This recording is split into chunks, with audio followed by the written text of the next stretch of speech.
हमारा अगला शब्द है पोमल। तो ये जो वर्ड है पॉमेल, ये एक नाउन है यानी कि संज्ञा, और इसके दो मीनिंग्स हैं जो एक दूसरे से काफ़ी अलग हैं। पहला मीनिंग तो जुड़ा है तलवार से, मतलब तलवार के हैंडल के आखिर में जो गोल सा हिस्सा या नॉब होता है ना, उसको पॉमेल कहते हैं। और दूसरा मीनिंग है हॉर्स राइडिंग से रिलेटेड।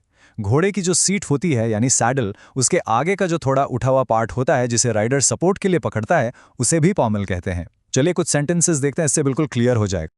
ओके, तो पहला सेंटेंस है the knight grip the pommel of his sword ready for battle. यहां बात हो रही है एक नाइट की, यानी एक योद्धा की। इसका मतलब है कि योद्धा ने लड़ाई के लिए तैयार होते वक्त अपनी तलवार के पॉमल को, यानी उसके हैंडल के आखिरी गोल हिस्से को बहुत कस के पकड़ लिया। आप इमेजिन कर सकते हैं ना, एकदम एक्शन पैक सीन। चलिए अब इसका दूसरा यूज देखते हैं। ये सेंटेंस है she held on to the pommel of the saddle to keep her balance on the horse. देखा, यहां पॉमल का मतलब तलवार से बिल्कुल अलग है। इस सेंटेंस का मतलब है कि उसने घोड़े पर अपना बैलेंस बनाए रखने के लिए सैडल के आगे वाले हिस्से को यानी पॉमल को पकड़ लिया। तो यहां पॉमल का यूज सेफ्टी और बैलेंस के लिए हो रहा है। अच्छा, एक और इंटरेस्टिंग बात, क्या आपको पता है कि पॉमल सिर्फ नाउन ही नहीं एक वर्ब भी हो सकता है? हाँ बिल्कुल, इसे हम एक एक्शन वर्ड यानी क्रिया की तरह भी यूज कर सकते हैं। चलिए ये सेंटेंस देखिए। He began to pommel the punching bag with his fists. इसका क्या मतलब हुआ? इसका मतलब है कि उसने अपने मुक्कों से यानी फिस्ट से पंचिंग बैग पर जोर जोर से और बार बार मारना शुरू कर दिया।